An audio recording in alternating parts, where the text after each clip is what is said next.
Son las 10:39. Estamos con la subsecretaria Sangüesa. Subsecretaria, muchas gracias por venir. Gracias. De verdad que muchas sí. gracias a usted. Bueno, en la mesa anterior, en el panel, la diputada Pamela Giles dejó acá una serie de opiniones y de perspectivas que nos gustaría aclarar o permitir que el gobierno haga un contrapunto, porque fue bien lapidaria con la reforma. ¿Le escuchó? Escuché un poquito mientras esperaba. Lo primero es que ella dice, en realidad aquí se pierde la propiedad sobre la totalidad de los fondos y lo que hay detrás es un mecanismo donde el cotizante compra un seguro y lo paga con el ahorro, pero efectivamente la propiedad contable sobre los fondos se pierde y no se está diciendo. Eso es lo que dijo Pamela Giles. ¿Usted nos puede explicar a qué se refiere? Sí, por supuesto. Recordemos que nuestra propuesta respeta completamente la propiedad privada de los aportes del trabajador. Los que hoy día están en las cuentas de capitalización individual, eso se mantiene como está hoy día, con propiedad privada, con fondos que se van a invertir en el mercado de capitales, una rentabilidad también del mercado financiero, heredabilidad. De hecho, estamos proponiendo un nuevo mecanismo de un nuevo instrumento de jubilación que combina lo mejor de la renta vitalicia, que es como la estabilidad de la pensión, y además se permite herencia en ese contexto. Entonces, sobre eso, despejar todas las dudas. Pero no funciona respecto como un al seguro social. Perdón, pero sobre el 10.5, para que separemos. Sí. Una cosa es el 10.5 y otra es el 6. Sí. Sobre el 10.5, ¿no funciona también como un mecanismo de seguro con prima única? No, absolutamente no. Y sería bueno llamar a los parlamentarios que son autoridades políticas también a leer bien el proyecto de ley en su completitud para que podamos conversar sobre las propuestas concretas que tiene, no sobre ideas. El 10,5 es igual que hoy día capitalización individual. Por eso es la propuesta que tenemos es generar con el 6% del empleador algo distinto. Y eso funciona como un seguro, lo hemos explicado varias autoridades, ¿cierto? Pero el 10,5% es capitalización individual. Además, nos normalizamos respecto a otros países en el sentido de que ahí mismo se están proponiendo cambios que reduzcan las comisiones que hoy día pagan los trabajadores para que también aumenten sus pensiones, porque por cada disminución en las comisiones, aumento de la rentabilidad, se generan también mayores pensiones. Hoy día, por ejemplo, los trabajadores están perdiendo pensión porque para elegir la trayectoria óptima de fondo, según el periodo de tiempo, necesitan mucho tiempo para estar informados, mucha información que no es perfecta, la información no es perfecta. En cambio, los inversores tienen mucha más información y por eso hemos propuesto esta idea de fondos generacionales para aumentar la rentabilidad de esos fondos y así mejorar las pensiones. Pero, secretaria, en el ámbito, ¿no es cierto?, de la finalidad que tiene lo que estamos conversando, que es mejorar inmediatamente, aliviar, ¿no es cierto?, quienes están hoy en día jubilados, que se traspase inmediatamente. Esto de derogar la ley del 2008, donde se traspasaban las pérdidas de la AFP a los afiliados y modificar también la tabla y bajarla a 85 años, ¿no ayudaría de manera inmediata también? A ver, dos cosas ahí. Primero, respecto a las rentabilidades, lo que pasa es que la regulación de las inversiones para las AFP es tan estricta, y esa es la regulación que pone la Superintendencia de Pensiones, que al final todas las AFP están en el tope de esa regulación, todas siguen la misma, un parecido composición de las inversiones. Entonces nunca se ha activado esa regla, ¿sí? Que los fondos A, B y C, si se desvía la rentabilidad de sus inversiones un 4% de lo que deberían, las AFP tendrían que compensar a los trabajadores en su fondo. Y 2% si se desvían de IE. ¿Y por qué no pero no se desvían. El tema es que no se desvían porque están todas pegadas a la regulación. Hoy día la rentabilidad es negativa, las paga uno. Sí, efectivamente, entonces, pero...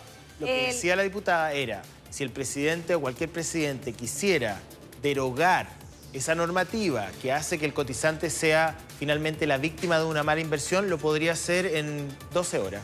No, eso no es cierto. Porque ella dice firmar un decreto presidencial y activaría un mecanismo que mejoraría las pensiones casi en forma automática. La regulación de estos temas es de la Superintendencia de Pensiones, que es un servicio autónomo que regula y tiene sus ciertos objetivos, ¿cierto? Que es regular el sistema, estar a cargo del AFP, tendría que venir por ahí. Ahora, esas pérdidas efectivamente las enfrenta el trabajador porque no se desvían del promedio. Entonces, cuando pierde una AFP, en realidad están perdiendo todas. ¿Y quién nombra al superintendente? El superintendente es un cargo ADP, de la administración, un cargo elegido, digamos, en un concurso abierto. O sea, a ver, básicamente, antes de entrar en la reforma, si lo que ocurre aquí es que se dice, bueno, si se hicieran modificaciones estructurales al sistema que hoy existe, se mejoraría sustantivamente la pensión. Si efectivamente se lograran amortiguar las pérdidas y que no fueran de costo para el cotizante, se limitaran las utilidades de la AFP, como se limitan, por ejemplo, las utilidades de las empresas de servicios básicos. O sea, podríamos tener mejores pensiones hoy día, sin esta vuelta larga, que podemos discutirlo en un mediano y largo plazo, pero a uno, al menos yo a lo mejor estoy equivocado, y la diputada también, no lo sé, pero uno decía, bueno, si el camino parece ser mucho más rápido, ¿por qué ni un político ha decidido hacerlo desde el Ejecutivo? No, la verdad es que el otro tema que aludías tú recién respecto a las expectativas de vida...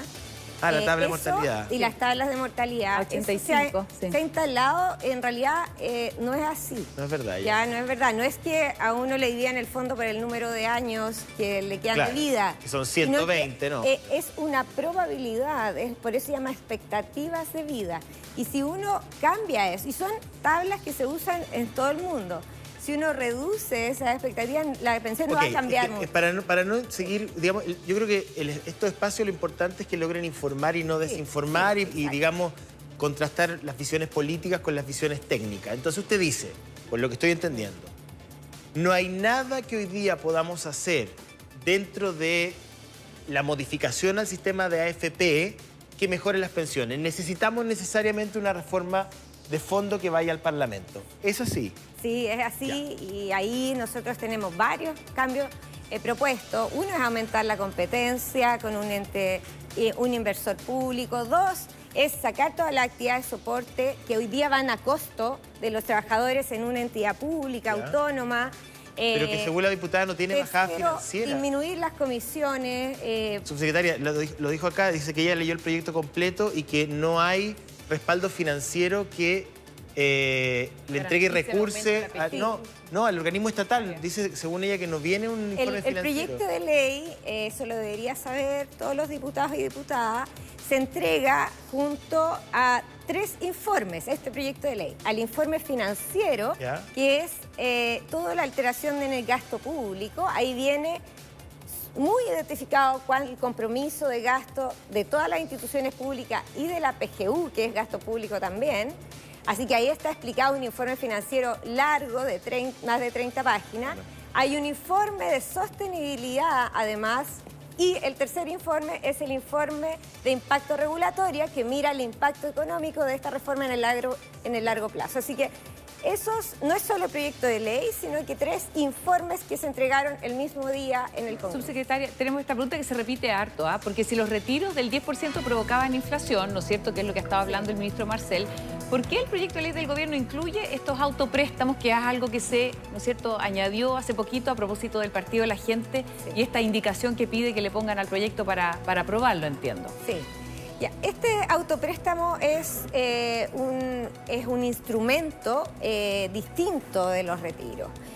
Por eso se llama préstamo, porque se devuelve, ¿sí? Entonces, las personas van a poder prestarse de su cuenta individual hasta el 5% de su saldo con un tope de 30 UF, y después se debe devolver esto a su misma cuenta con una cotización adicional de 2 partes. Solo si es que está trabajando, bajo una serie de condiciones. Pero... Y es para las personas que están hasta 5 años antes de la edad legal de jubilación. Pero esa inyección de liquidez, porque mucha de esa plata va a entrar al mercado por alguna vía, digamos. Pues yo retiro para comprar algo, para pagar algo. ¿Eso no tendría impacto en los precios? En régimen no, porque de nuevo se está devolviendo, se está retirando también. Sale por el otro lado, digamos, claro. Ahora, teniendo en cuenta la cantidad de personas que hizo su retiro, ¿no es cierto? Es muy probable que mucha gente pida este autopréstamo, ¿no es cierto? Y que esa cantidad de plata ingrese también al mercado, como decía el José, rápidamente, porque esto se empieza a devolver con el tiempo. Entiendo que se devuelve en pesos, se toma en UF, se devuelve en pesos, ¿no es cierto? Pero ingresa rápidamente también. Se hicieron todos los estudios asociados a esto y el impacto es bastante... ¿No impactaría? No. Es menor y, como digo, en régimen esto funciona también con devoluciones. Entonces, claro, entonces al haber devoluciones te dice CNTea. Porque yo tengo la liquidez, pero después la devuelvo por otro lado. La devuelvo y eso vuelve al ahorro, digamos. Subsecretaria, otra cosa que también me parece súper interesante plantearlo, que tiene que ver con el impacto en el mercado laboral. Yo soy de las personas que cree que si no hay un cambio sustantivo en el mercado laboral, tal y como lo conocemos, ni un sistema va a resultar, ni mixto, ni privado, ni público, ni nada. O sea, con el nivel de sueldos que gana la mayoría de los compatriotas hoy día en Chile, la verdad, ¿quién puede financiar la vejez? Pero, ¿va a tener o no un impacto el 6% sobre la dinámica del mercado laboral, sobre la contratación de personas, sobre el nivel de los sueldos que ya son bajos? Usted me va a decir, bueno, en realidad es un punto por año, entonces en régimen pasarían 6 años, pero de todas maneras decir que lo paga el empleador para algunos es algo mañoso, porque en realidad siempre lo termina pagando el empleado, de alguna u otra forma.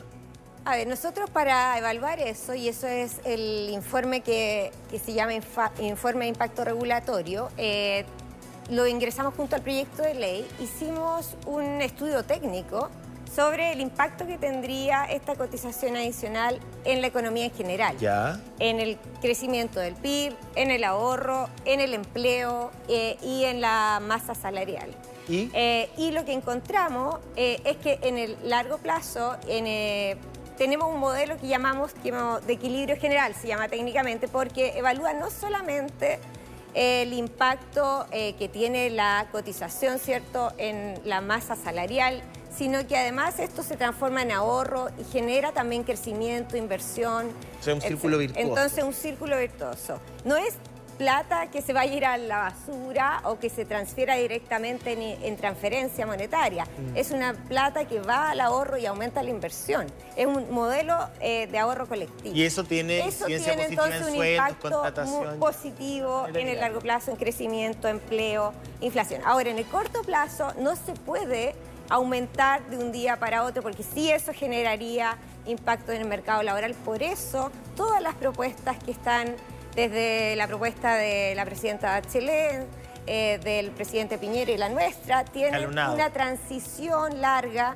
que ayuda a matizar los impactos de corto plazo en el mercado laboral. Subsecretaria, quiero preguntarle por el caso de los cuidadores, de las cuidadoras también, que es un tema súper importante. Usted también trajo una gráfica a propósito también de este tema, ¿no es cierto?, lo que estamos hablando. Hombres y mujeres, ¿no es cierto? Dígame si está bien o no. Hasta 24 cotizaciones por el 6% del salario recibido por una actividad, por cuidados de personas con dependencia severa, dependencia moderada, deben estar inscritos en un módulo de cuidadores también, ¿no es cierto?, del registro social de hogares, y el beneficio se aplica para un máximo de 3 episodios de cuidados sucesivos. ¿Por qué no nos explica un poco también lo de los...? Sí. Primero, decir que esto es parte de un diagnóstico mayor, en el sentido de que tenemos aquí un trabajo que hacen muchas personas, esto es para hombres y mujeres en realidad, que hoy día no está visibilizado y no es remunerado. Entonces es una forma de valorar ese trabajo que lo vamos a necesitar cada vez más además. Y esto es para las personas que tienen que salir del mercado laboral para hacer ese trabajo de cuidado. Son efectivamente, y funciona como un seguro, en el sentido de todos tendríamos derecho a él, pero solo se activa para quienes realmente lo ocupan. Claro. Entonces son hasta 24 cotizaciones, pueden ser varios eventos, no solo 3, sino que varios, en el que se le asigna a su cuenta personal del seguro estas 24 cotizaciones por el salario promedio del sistema, ¿sí? Y se paga con ese 6%. Se paga con el 6%, sí. Todas esas estimaciones de sostenibilidad del sistema, de hecho, también están... Lo que pasa es que es muy importante, creo, este punto para ir desarmando ciertas caricaturas, creo yo. De decir, por ejemplo, mira, yo ese 6% quiero que vaya a mi cuenta individual porque no quiero financiar la pensión de alguien que nunca ha trabajado. Efectivamente, hay muchas personas que se pueden aprovechar del sistema o ser oportunistas o no haber trabajado, pero si yo sé que ese 6%, esto lo digo yo de forma personal, a lo mejor cada uno pensará como quiera, pero si a mí me dicen, mira, ese 6% va a ir a un fondo común donde, por ejemplo, le vamos a ayudar a pagar su pensión a una mujer que se salió del mercado laboral para trabajar cuidando a un niño, cuidando a un abuelo, cuidando a sus padres, bueno, tiene sentido. Habla de solidaridad, ¿no? Igual quiero hacer una aclaración. Este seguro social es un seguro que está en función también de lo que llamamos el pilar contributivo, o sea, depende de las cotizaciones, básicamente. Entonces, para estar en el seguro y tener derecho a acceso, hay que haber cotizado en el seguro, ¿sí? Entonces, por ejemplo, las lagunas de desempleo que también están en este seguro están asociadas al seguro de desempleo. Entonces, si accedí al seguro de desempleo, tengo cotizaciones en el seguro social por las pensiones, ¿sí? Ahora, para acceder al seguro de desempleo se necesita haber cotizado en el seguro de desempleo. Entonces, esto va unido al concepto de seguridad social que está en el marco del trabajo formal. Y por eso también el proyecto genera incentivos a la formalización en el mercado laboral. A la contratación. Las personas van a tener incentivos a formalizar sus actividades porque hay un seguro social aquí que le va a entregar beneficios. Oye, hablemos del caso de las mujeres a propósito de la lámina anterior y de esta también, ¿no es cierto?, donde la diferencia en el ámbito laboral entre hombres y mujeres y al momento de jubilar, un poco lo que pasa en la vida misma, ¿no es cierto?, se refleja ahí también en las bajas pensiones. Claro, ahí teníamos recién las pensiones medianas, que la brecha es bastante impactante. Son 30.685 pesos para la mediana, o sea, 50% de las mujeres tiene pensiones menores a eso y 50% de los hombres menores a 137.000. O sea, los dos montos son bajos, pero es muchísimo más la diferencia en contra de las mujeres. Y esto se debe a distintas cosas. Se debe a que efectivamente al calcular, hay expectativas de vida distintas. Cuando llegan las personas a jubilarse, a las mujeres como viven más años, y eso es verdad, se les reduce la pensión.